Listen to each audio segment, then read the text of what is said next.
Hi നമസ്കാരം. ആദ്യമായിട്ട് നിങ്ങൾ ഈ സ്ക്രീനിൽ കാണുന്ന വീഡിയോ കാണാത്തവരുണ്ട് എന്നുണ്ടെങ്കിൽ അതിൻ്റെ ലിങ്ക് ഞാൻ താഴത്ത് കൊടുക്കും. അതെല്ലാവരും കാണുക. നമ്മൾ ഫസ്റ്റ് സെമസ്റ്റർ എക്സാം എഴുതാൻ പോവുകയാണല്ലോ.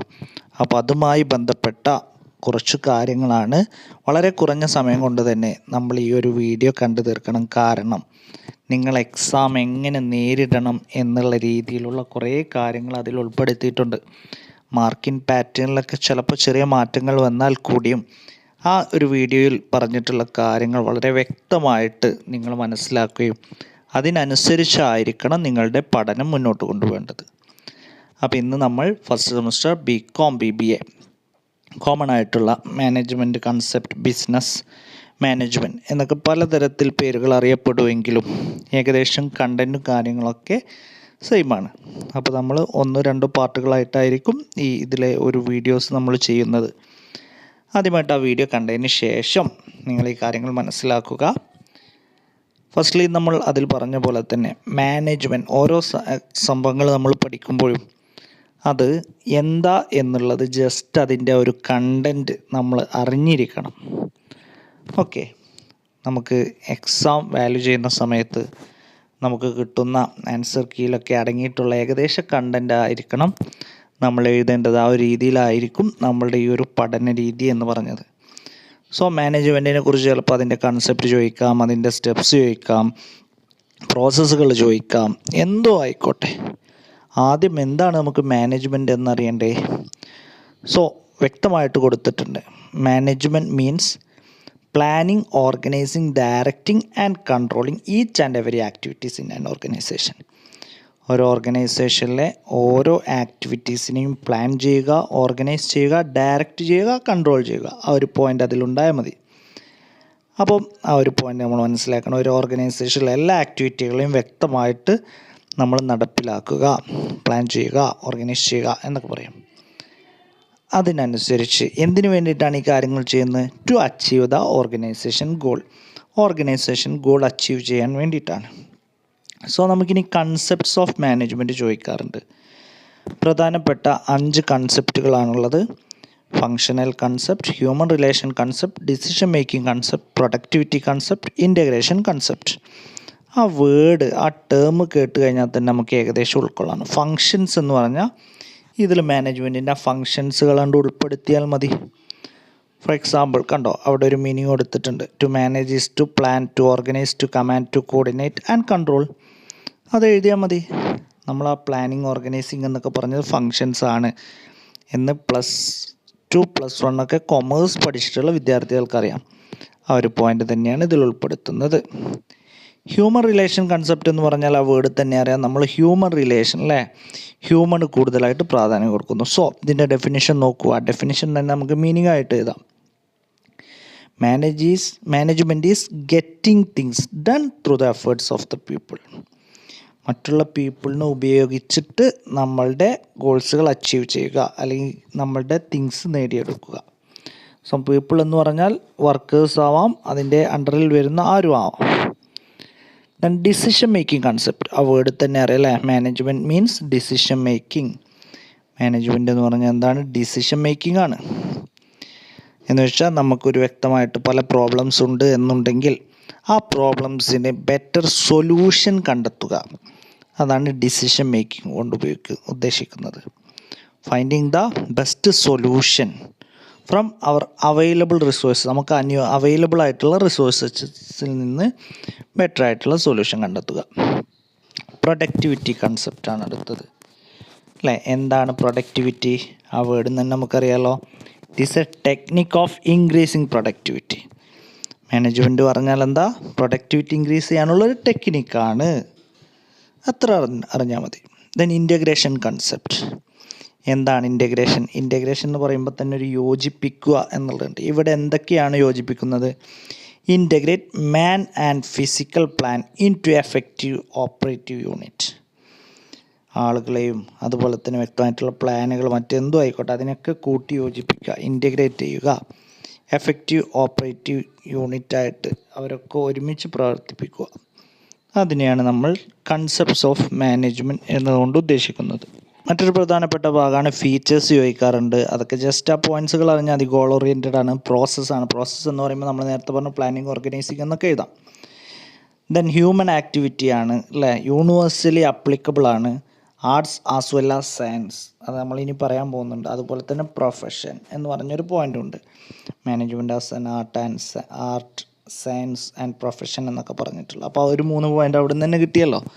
പിന്നെ നമ്മൾ കൺസെപ്റ്റിൽ പറഞ്ഞ കാര്യങ്ങളും കൂടി എഴുതിയാൽ ഫീച്ചേഴ്സ് പിന്നെ കാണാൻ പഠിക്കേണ്ട ആവശ്യമില്ല. ഡിസിഷൻ മേക്കിംഗ് അല്ലേ, ഹ്യൂമൻ റിലേഷനിൽ പറയുന്ന പോലെ ഹ്യൂമൻ ആക്ടിവിറ്റി, ഫങ്ഷൻസ്, അതുതന്നെയാണ് ഈ പ്രോസസ്സ് കൊണ്ട് ഉദ്ദേശിച്ച ആ കാര്യങ്ങളൊക്കെ ഉൾപ്പെടുത്താമല്ലോ. സോ അങ്ങനെ നമുക്ക് കുറച്ച് പോയിൻറ്റ്സുകൾ എഴുതാം. അപ്പോൾ ആദ്യം മാനേജ്മെൻറ്റ് എന്താ എഴുതാം, then ഈ ഫീച്ചേഴ്സ് എഴുതാം. ജസ്റ്റ് ആ ഒരു രീതിയിൽ എക്സ്പ്ലെയിൻ ചെയ്താൽ മതി. ഗ്രാമർ മിസ്റ്റേക്കും കാര്യങ്ങളൊന്നും പരിഗണിക്കില്ല കേട്ടോ. Then management as a science, as an art, as A profession, ഇത് ചിലപ്പോൾ ചോദിക്കാറുണ്ട്. എന്തുകൊണ്ടാണ് മാനേജ്മെൻറ്റ് സയൻസ് എന്ന് പറഞ്ഞ്? നമുക്കറിയാം, ഒരു സയൻസ് എന്ന് പറഞ്ഞാൽ ഒരുപാട് ഒബ്സർവേഷനും എക്സ്പെരിമെൻസും കാര്യങ്ങളൊക്കെ ഉണ്ടാവും. അതുപോലെ തന്നെ ഇവിടെയും ഒരുപാട് ഒബ്സർവേഷനും എക്സ്പെരിമെൻസും കാര്യങ്ങളൊക്കെ നടത്തിയതിൻ്റെ ശേഷം മാത്രമാണ് ഒരു ബെറ്റർ ആയിട്ടുള്ളൊരു തീരുമാനത്തിലേക്ക് എത്തുക. So like as a science, management has certain principles അല്ലെ. സയൻസ് പോലെ കുറേ പ്രിൻസിപ്പിൾസ് ഉണ്ട്. ആ പ്രിൻസിപ്പിൾസ് എങ്ങനെയാണ് ഉണ്ടാക്കിയെടുത്തിട്ടുള്ളത്? Through observation and experience or experiments.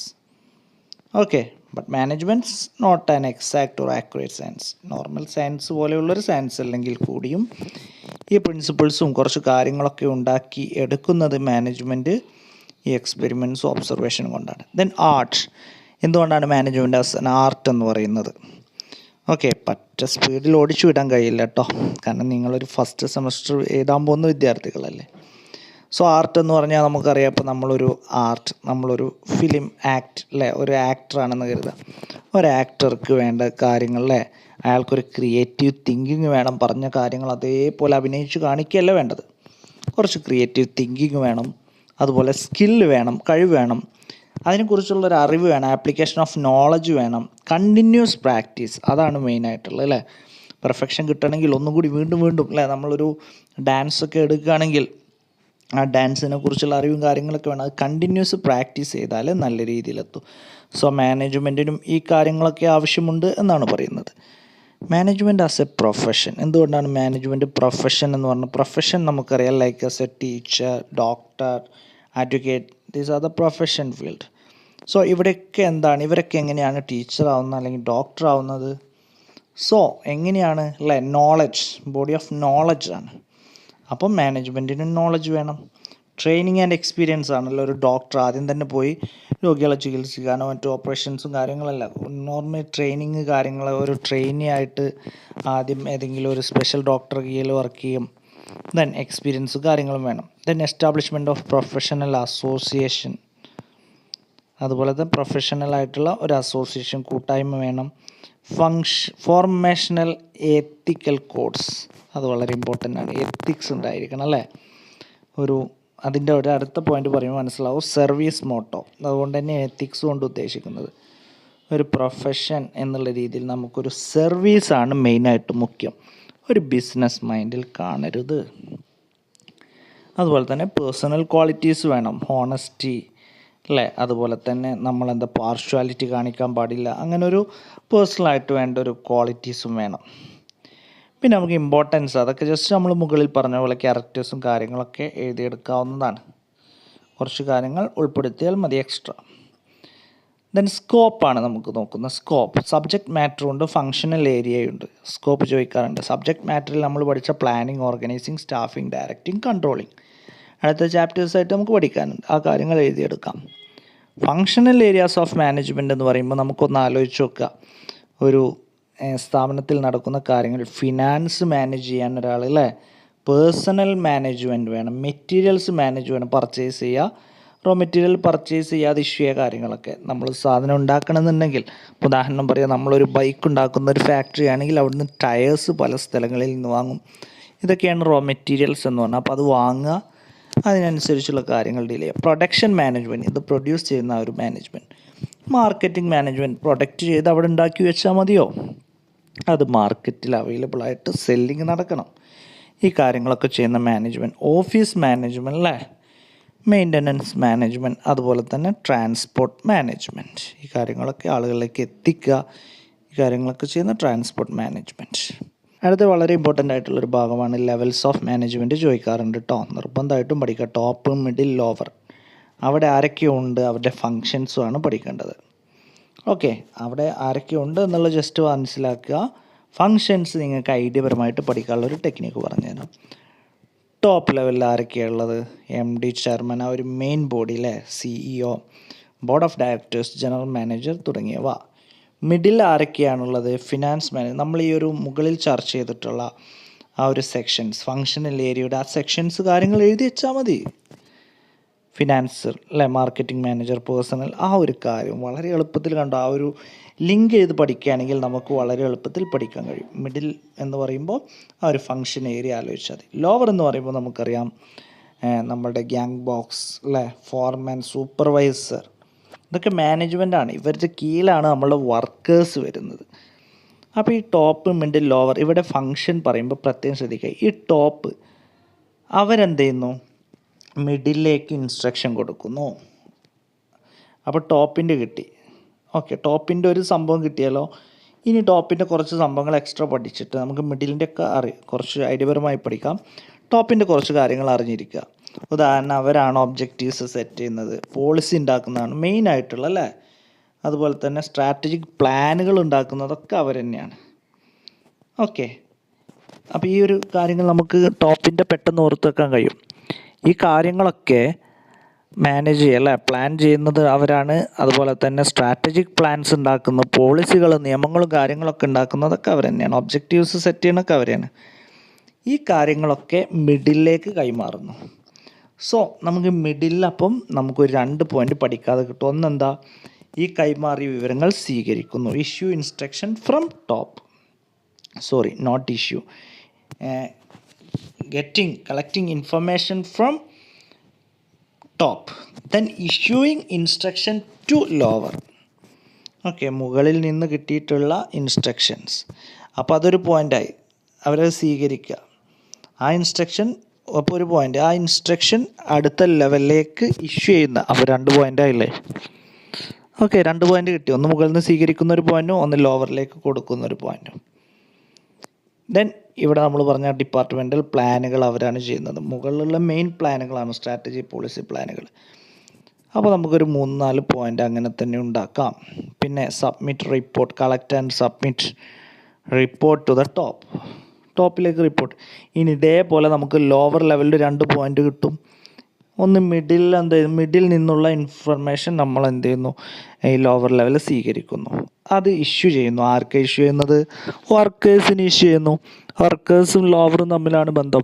അപ്പോൾ വർക്കേഴ്സിനുള്ള മോട്ടിവേഷൻ കൊടുക്കുന്നു, ട്രെയിനിങ് കൊടുക്കുന്നു, ആ കാര്യങ്ങളൊക്കെ എഴുതാം, കത്തിച്ച് എഴുതാം. ആ ഒരു ലിങ്ക് ആലോചിച്ചാൽ മതി. ടോപ്പിൽ നിന്ന് മിഡിലേക്ക്, അപ്പോൾ ഒരു പോയിൻ്റ് അവിടെ കിട്ടും. മിഡിൽ ടോപ്പിൽ നിന്ന് സ്വീകരിക്കുന്നതും ലോവറിലേക്ക് കൊടുക്കുന്നതുമായിട്ടുള്ള പോയിൻ്റുകൾ കിട്ടും.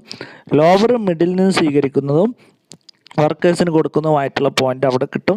പിന്നെ അവർ ചെയ്യുന്ന പ്രവർത്തനങ്ങൾ, മെയിൻ പ്ലാനുകൾ, സ്ട്രാറ്റജിക് പ്ലാനുകൾ, പോളിസികൾ, ഇതൊക്കെ ടോപ്പിലാണ്. എന്നാൽ ഡിപ്പാർട്ട്മെൻ്റൽ പ്ലാനിങ്, ഓർഗനൈസിങ് കാര്യങ്ങളൊക്കെ ലോവറിലാണ് എന്നുള്ള കാര്യങ്ങൾ കിട്ടും. ഇനി നമുക്ക് കുറച്ച് ആളുകളുടെ അവരുടെ ഒരു പ്രവർത്തനങ്ങൾ, അവർ മാനേജ്മെൻറ്റിലേക്ക് ചെയ്തിട്ടുള്ള സംഭാവനകളാണ് പഠിക്കാൻ പോകുന്നത്. ഇതിൽ 1, 2, 3, 4 പോയിൻ്റുകൾ നമ്മൾ +1 പഠിച്ചിട്ടുണ്ടാവും. സയൻറ്റിഫിക് മാനേജ്മെൻ്റ് ഉണ്ട്, അതുപോലെ തന്നെ ഹെൻറി ഫയോളിൻ്റെയൊക്കെ പ്രിൻസിപ്പിൾസ് അറിയാലോ. സോ ആദ്യമായി നമുക്ക് സയൻറ്റിഫിക് മാനേജ്മെൻറ്റ് എന്തൊക്കെയെന്ന് നോക്കാം. ഡെവലപ്മെൻറ്റ് സയൻറ്റിഫിക് മെത്തേഡ് അല്ല, സയൻറ്റിഫിക് മെത്തേഡ് ഡെവലപ്പ് ചെയ്യുന്നു. അതിൽ വ്യക്തമായിട്ട് പറയുന്നുണ്ട് time, fatigue study, motion study. ഇതാണ് സയൻറ്റിഫിക് മെത്തേഡ് എന്ന് പറഞ്ഞത്. വർക്ക് സ്റ്റഡിയെക്കുറിച്ചാണ് ഇവിടെ പറയുന്നത്. അതായത് ടൈമിൻ്റെ ബേസിൽ സ്റ്റഡി, അതുപോലെ ഫാറ്റിഗ്, വർക്കേഴ്സിന് കിട്ടേണ്ട റെസ്റ്റിനെ കുറിച്ചുള്ള സ്റ്റഡി, വർക്കേഴ്സിനുള്ള മോഷൻ, അവരുടെ മൂവ്മെൻറ്റിനെ കുറിച്ചുള്ള സ്റ്റഡി. അതാണ് ടൈമിൻ്റെ സ്റ്റഡി, വർക്കേഴ്സിന് കറക്റ്റായിട്ട് കൊടുക്കുന്ന റെസ്റ്റും കാര്യങ്ങളെക്കുറിച്ചുള്ള സ്റ്റഡി. മോഷൻ മീൻസ് മൂവ്മെൻറ്റിൻ്റെ സ്റ്റഡി, വർക്കേഴ്സിൻ്റെ മറ്റു മൂവ്മെൻറ്റുകളുടെ, മെഷീനുകളുടെയൊക്കെ മൂവ്മെൻറ്റിൻ്റെ സ്റ്റഡി. ദെൻ മറ്റൊന്നാണ് പ്ലാനിങ് അറിയാലോ, നമ്മളിനി വരാൻ പോകുന്നുണ്ട് കേട്ടോ. Determine the future course to achieve the desired results given period അല്ലേ, ദാറ്റ് ഈസ് കോൾഡ് പ്ലാനിങ്. മറ്റൊന്നാണ് scientific selection and training. Important ആയിട്ടുള്ള സെലക്ഷൻ എങ്ങനെയായിരിക്കണം, കറക്റ്റായിരിക്കണം, സയൻറ്റിഫിക് മെത്തേഡ് വഴിയായിരിക്കണം, പ്രോപ്പറായിട്ടുള്ള ഇൻ്റർവ്യൂ കാര്യങ്ങളൊക്കെ നടന്നിരിക്കണം. അതൊക്കെ നമ്മൾ പറയുന്നുണ്ട് കേട്ടോ, സെലക്ഷൻ്റെ സ്റ്റെപ്സും കാര്യങ്ങളൊക്കെ. Then corporation between employer and employee important ആണ്. ഒരു എംപ്ലോയി മീൻസ് വർക്ക് ചെയ്യുന്ന ആൾ, എംപ്ലോയർ മീൻസ് മുതലാളി എന്ന് പറയും, വർക്ക് കൊടുക്കുന്ന ആൾ. അപ്പോൾ ഈ എംപ്ലോയിക്ക് ഒരു സ്ഥാപനത്തിൽ സാലറി മാത്രം കിട്ടിയതുകൊണ്ട് ചിലപ്പോൾ സാറ്റിസ്ഫൈഡ് ആയിക്കോണമെന്നില്ല. സോ അവിടെ നല്ലൊരു റിലേഷൻ മെയിൻറ്റെയിൻ ചെയ്യണം. എങ്ങനെയുള്ള റിലേഷൻ? മേക്കിംഗ് ബെറ്റർ റിലേഷൻ അല്ലേ. അപ്പോൾ എംപ്ലോയിയുടെ ഒരു ലൈഫിലത്തെ കാര്യങ്ങൾ അല്ലെങ്കിൽ വീട്ടിലെ വിശേഷങ്ങളും കാര്യങ്ങളൊക്കെ ഒരു സൗഹൃദ സംഭാഷണങ്ങളൊക്കെ ഉൾപ്പെടുത്തിയിട്ട് നല്ലൊരു കോപ്പറേഷൻ റിലേഷൻ മെയിൻറ്റെയിൻ ചെയ്യുക. Division of work between management and വർക്കേഴ്സിനും മാനേജ്മെൻറ്റിനൊക്കെ കറക്റ്റായിട്ടുള്ള വർക്ക് ഡിവൈഡ് ചെയ്ത് കൊടുക്കുക. ഡിഫറൻറ്റ് പീസ് റേറ്റ് സിസ്റ്റംസ് അല്ലേ പറയുന്നുണ്ട് കേട്ടോ. ഡിഫറെൻ്റ് ആയിട്ടുള്ള പീസ് റേറ്റ് സിസ്റ്റം ഓഫ് വേജസിൻ്റെ സിസ്റ്റംസിനെ കുറിച്ചുള്ള കാര്യങ്ങളാണ് അതിൽ പറയുന്നത്. Mental revolution. എന്താണ് മെൻ്റൽ റിവല്യൂഷൻ? ആ വേർഡ് കേട്ട് കഴിഞ്ഞാൽ തന്നെ നമുക്കറിയാം അല്ലേ, എംപ്ലോയും തമ്മിലുള്ളൊരു ആറ്റിറ്റ്യൂഡ്, അവരുടെ ആ ഒരു നമ്മൾ മുകളിൽ പറഞ്ഞ പോലെ കോപ്പറേഷൻ പോലെ തന്നെ എന്തൊക്കെയാണ് ആ ഒരു മെൻ്റൽ പരമായിട്ടുള്ള കാര്യങ്ങൾ എന്നാണ് അവിടെ ഉദ്ദേശിക്കുന്നത്. സോ ഇനി നമുക്ക് പഠിക്കാനുള്ളത് ഫങ്ഷണൽ മാനേജ്മെൻ്റ് ആണ്. അപ്പോൾ പ്രത്യേകം ശ്രദ്ധിക്കുക, ഹെൻറി ഫയോളിൻ്റെ അതാണ് ഫങ്ഷണൽ മാനേജ്മെൻറ്റ്. സയൻറ്റിഫിക് മാനേജ്മെൻറ്റ് എന്ന് പറഞ്ഞാൽ FW ടൈലറുടെതാണ്. ഇപ്പം നമ്മൾ പറഞ്ഞ FW ടൈലറുടേതാണ്, മാറിപ്പോരുത്. അടുത്തത് ഫങ്ഷണൽ മാനേജ്മെൻ്റ് ആണ്. വളരെ വ്യക്തമായിട്ട് തന്നെ നമ്മൾ പറയുന്നുണ്ട്. ഓക്കെ, ഡിവിഷൻ ഓഫ് വർക്കാണ് അല്ലേ. 14 പ്രിൻസിപ്പിൾ നമ്മൾ പഠിച്ചിട്ടുണ്ടാവും. വർക്ക് കറക്റ്റായിട്ട് ഡിവൈഡ് ചെയ്ത് കൊടുക്കുക. ഇതൊക്കെ ഓടിച്ചു പോവാണ് കേട്ടോ, ഡീറ്റെയിൽ ആയി പറയുകയാണെങ്കിൽ നമുക്ക് ഒരുപാട് പറയാനുണ്ടാവും.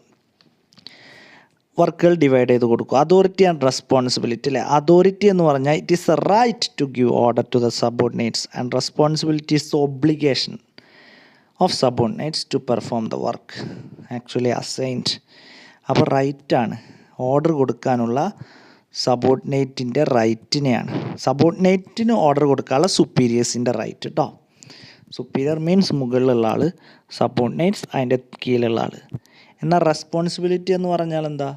ഇത് സ്വീകരിക്കാനുള്ള അവരുടെ ഒരു ബാധ്യതയാണ് റെസ്പോൺസിബിലിറ്റി. കൊടുക്കുന്ന ഓർഡറുകൾ സ്വീകരിക്കാൻ ആര് ബാധ്യതരാണ്? സബോർഡിനേറ്റ്സ് ബാധ്യസ്ഥരാണ്. ഡിസിപ്ലിൻസ് എന്ന് പറഞ്ഞു കഴിഞ്ഞാൽ നമ്മൾ സൗണ്ട് ഉണ്ടാക്കാതിരിക്കുക എന്നല്ല, വ്യക്തമായിട്ടുള്ള ഒരു ഡിസിപ്ലിൻ മെയിൻറ്റെയിൻ ചെയ്യുക. എല്ലാ കാര്യങ്ങളും വ്യക്തമായിട്ടുള്ള പ്ലാനിങ്, വ്യക്തമായിട്ടുള്ള ഡിസിപ്ലിൻ ആയിരിക്കണം. പ്ലേസുകളായിക്കോട്ടെ, എല്ലാ കാര്യവും. ചിലപ്പോൾ എന്തെങ്കിലും ഇൻഡിസിപ്ലിൻ ആയിട്ട്, ഫോർ എക്സാമ്പിൾ ഈ സ്ഥാപനത്തിനുള്ളിൽ വെച്ച് പുകവലിക്കരുത് എന്നുള്ള ഇൻസ്ട്രക്ഷൻ കൊടുത്തു. അപ്പോൾ ആരെങ്കിലും അരുതാത്ത ചെയ്താൽ അവർക്ക് ഫൈന്, പെനാൽറ്റി കൊടുക്കുക. യൂണിറ്റി ഓഫ് കമാൻഡ് എന്ന് പറഞ്ഞു കഴിഞ്ഞാൽ എന്താ? Orders from one superior only അല്ല. നമുക്കറിയാം ഓരോ സുപ്പീരിയറിൻ്റെ കയ്യിൽ നിന്ന് മാത്രം ഓർഡർ സ്വീകരിക്കുക എന്നുള്ള രീതിയിൽ. അല്ല എന്നുണ്ടെങ്കിൽ ഒരുപാട് സുപ്പീരിയേഴ്സ് ഉണ്ട് എന്നുണ്ടെങ്കിൽ നമുക്ക് ആ കൺഫ്യൂഷനാവും. യൂണിറ്റി ഓഫ് ഡയറക്ഷൻ എന്ന് പറഞ്ഞു കഴിഞ്ഞാൽ ഏകദേശം ഇതേപോലെ തന്നെ ഒരു കൂട്ടം ആളുകൾക്ക് ഒരു ഡയറക്ഷൻ. നേരത്തെ പറഞ്ഞത് നമ്മളൊരു വർക്കേഴ്സിൻ്റെ ബേസിലാണെങ്കിൽ ഇതൊരു മുകളിൽ നിന്ന് ആലോചിക്കുക. ഒരു കൂട്ടം ആളുകൾക്ക് ഒരാൾ ഓർഡർ കാര്യങ്ങളും കൊടുക്കുക. Subordination of individual interest to the general interest. For example 2 interest വന്നു, കമ്പനിയുടെ ഒരു ഇൻട്രസ്റ്റും നമ്മളുടെ ഒരു താല്പര്യവും വന്നു. അപ്പോൾ ആർക്ക് പ്രാധാന്യം കൊടുക്കണം? കമ്പനിയുടെ താല്പര്യവുമായി നമ്മൾ മുന്നോട്ട് പോവുക. റെമ്യൂണറേഷൻ അല്ലേ, ഫെയർ ആയിട്ടുള്ള, ഈക്വിറ്റബിൾ ആയിട്ടുള്ള, ജസ്റ്റിസ് ആയിട്ടുള്ള റെമ്യൂണറേഷൻ കൊടുക്കുക. അതിൻ്റെ പേരിൽ ഒരു ഡിസ്ക്രിമിനേഷൻ ഉണ്ടാകാൻ പാടില്ല. ആണിന് വേറൊരു ശമ്പളം, പെണ്ണില്ലേ സെക്സ് ബേസിലോ കളർ ബേസിലോ സ്റ്റാറ്റസ് ഒന്നും നോക്കി ശമ്പളം കൊടുക്കരുത്. Centralisation and decentralisation. Centralisation means കേന്ദ്രീകരണം, ഡിസെൻട്രലൈസേഷൻ വികേന്ദ്രീകരണം എന്ന് പറയും. എന്ന് വെച്ചാൽ എല്ലാം ഒന്നിലേക്ക് കേന്ദ്രീകരിക്കുക, എല്ലാം ടോപ്പിലേക്ക് കേന്ദ്രീകരിക്കുന്നതാണ് സെൻട്രലൈസേഷൻ. ഇത് മറ്റു പല ഡിപ്പാർട്ട്മെൻറ്റിലേക്ക് വീതിച്ചു കൊടുക്കുകയാണ്. എക്സാമ്പിൾ നമുക്കറിയാം, നമ്മുടെ കോളേജിൽ നമ്മുടെ പ്രിൻസിപ്പളിന് ഒരു അധികാരമുണ്ട്, എല്ലാ കാര്യങ്ങളും നമ്മുടെ പ്രിൻസിപ്പളാണ് ചെയ്യുന്നതെന്ന് കരുതുക. അപ്പോൾ അത് സെൻട്രലൈസേഷനാണ്. എന്നാൽ ഈ സെൻട്രലൈസേഷൻ പവർ പ്രിൻസിപ്പൾ എന്ത് ചെയ്യും? ഓരോ ഡിപ്പാർട്ട്മെൻറ്റിലേക്ക്, കൊമേഴ്സ് ആയിക്കോട്ടെ, മാനേജ്മെൻ്റ് ആയിക്കോട്ടെ, സയൻസ് ആയിക്കോട്ടെ അല്ലേ, ഓരോ ഡിപ്പാർട്ട്മെൻറ്റിലേക്ക് ഓരോ ഹെഡുകളുണ്ടാവും ടീച്ചറായിട്ട്, ആ ഹെഡിലേക്ക് വീതിച്ചു കൊടുത്തു. അപ്പോൾ അവർക്ക് അവരുടേതായിട്ടുള്ള കാര്യങ്ങൾ ചെയ്യാൻ കഴിയും. സ്കേലാർ ചെയിൻ അല്ലേ. Scalar chain means the broken chain of superior to subordinates. കമ്മ്യൂണിക്കേഷന് വേണ്ടിയിട്ടുള്ള ഒരു ചെയിനാണ് ഇത്. നമുക്കറിയാം ഒരു റെക്റ്റാങ്കിൾ ഷേപ്പിലായിട്ടുള്ള ഈ ഒരു ചെയിന് ചിലപ്പോൾ എന്ത് ചെയ്യും, കമ്മ്യൂണിക്കേഷൻ കറക്റ്റായിട്ട് കൊണ്ടുപോകാൻ വേണ്ടി സഹായിക്കുന്നു. ഓർഡറാണ് അടുത്ത്. Order means arrangement of thing, correct order അല്ലെ, കറക്റ്റ് ഓർഡറായിട്ട് എന്ത് ചെയ്യുക തിങ്സ് അല്ലേ. നമ്മളറിയാം, നമ്മളിപ്പോൾ ഒരു ഉദാഹരണം പറയും, ഒരു കടയിലൊക്കെ ചെന്ന് കഴിഞ്ഞാൽ ഓരോ സാധനങ്ങൾ അടുക്കി വെച്ചിരിക്കുന്നത് കണ്ടിട്ടില്ലേ. സ്റ്റേഷനറി ഐറ്റംസ് ഒരു ഭാഗത്ത്, കൂൾ ഡ്രിങ്ക്സ് ആ പോലത്തെ ഐറ്റം വേറെ ഭാഗത്ത്, പച്ചക്കറിയൊക്കെ വേറൊരു ഭാഗത്ത്, ഇതേപോലെ എല്ലാം കറക്റ്റായിട്ടുള്ള ഓർഡറാക്കി ഇരിക്കണം.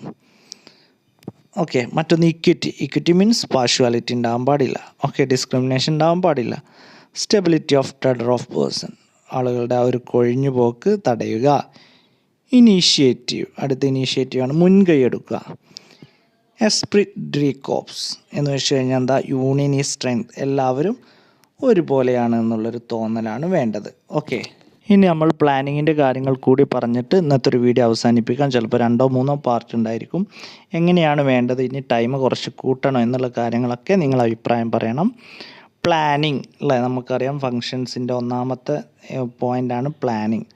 ആദ്യം പ്ലാനിങ് എന്താ, അതിൻ്റെ സ്റ്റെപ്സ് ചോദിക്കാറുണ്ട്. ഫീച്ചേഴ്സ് ചോദിച്ചു കഴിഞ്ഞാൽ നമുക്ക് അതിൽ നിന്ന് തന്നെ ഉണ്ടാക്കി എഴുതാം.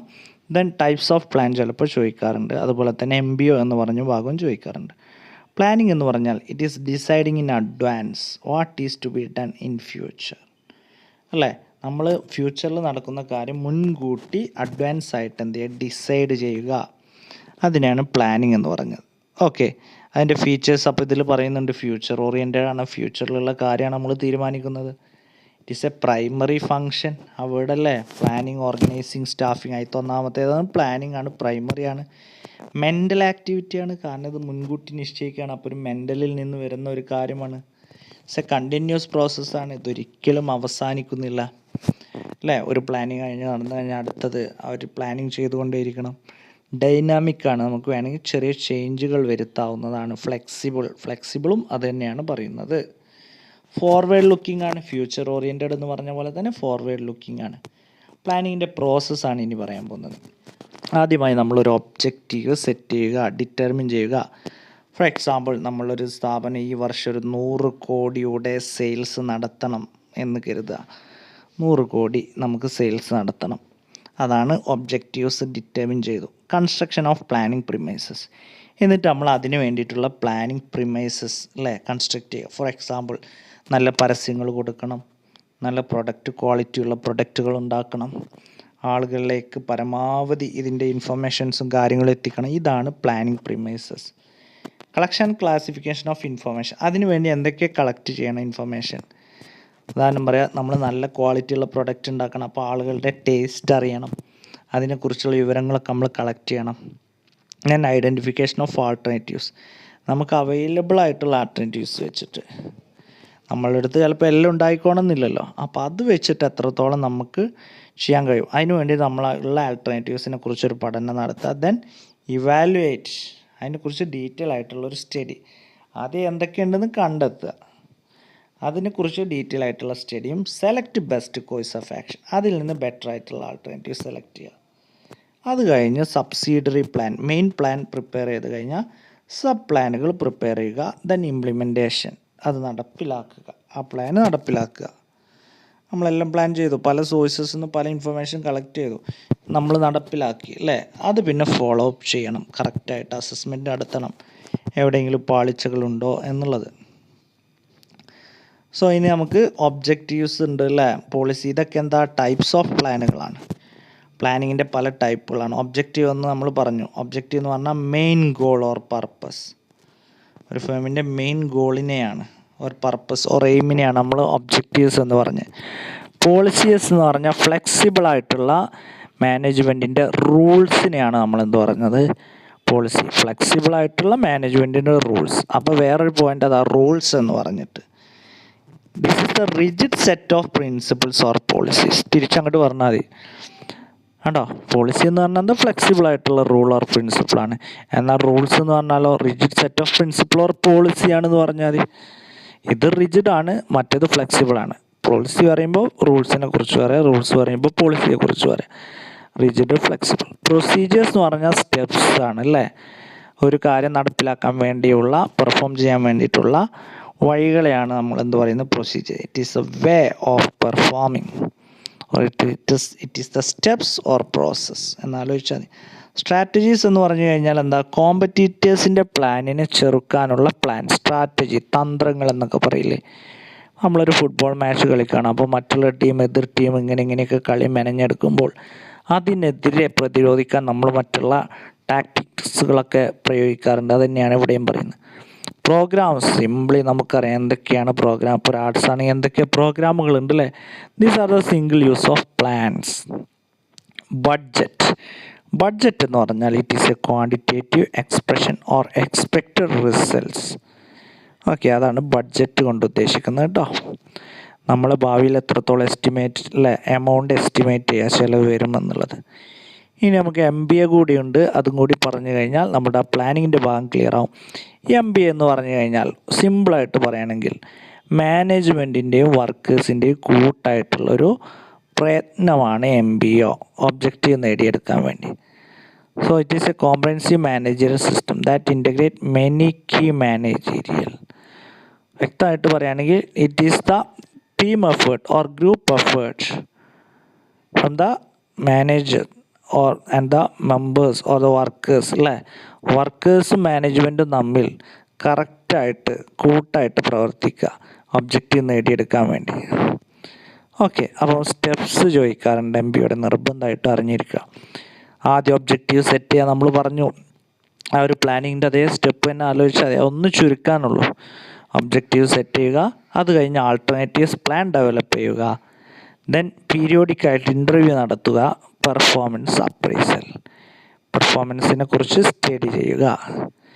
ആദ്യം നമ്മൾ ഒബ്ജക്റ്റീവ് സെറ്റ് ചെയ്തു, അത് കഴിഞ്ഞ് ആൾട്ടർനേറ്റീവ്സ് പ്ലാൻസ് ക്രിയേറ്റ് ചെയ്തു, അതിനെക്കുറിച്ചൊരു റിവ്യൂ, പീരിയോഡിക് ഇൻ്റർവ്യൂ നടത്തുകയാണ്, then performance appraisal. Okay, limitations ഒക്കെ ചിലപ്പോൾ ചോദിക്കാറുണ്ട് കേട്ടോ, അത് ജസ്റ്റ് ഒന്ന് നോക്കിപ്പോകാവുന്നതാണ്. ഓക്കെ, അപ്പം തൽക്കാലം ഇവിടെ നിർത്താമല്ലേ. നിങ്ങളുടെ അഭിപ്രായങ്ങൾ പറയാം. ഞാൻ പറഞ്ഞു എത്രത്തോളം നമ്മൾ ടൈം വേണമെന്നുള്ളത്. ഓടിച്ചു വിട്ടാൽ നമുക്ക് 10 മിനിറ്റ് കൊണ്ട് എല്ലാം തീർക്കാവുന്നതാണ്. പക്ഷേ അതുകൊണ്ട് എവിടെയും മനസ്സിലാവാത്ത രീതിയിലായിരിക്കും, പ്രത്യേകിച്ച് നിങ്ങൾ ഫസ്റ്റ് സെമസ്റ്റർ വിദ്യാർത്ഥികളായതുകൊണ്ട്. ഓക്കെ, നെക്സ്റ്റ് എപ്പിസോഡിൽ നമുക്ക് വീണ്ടും കാണാം. Thank you.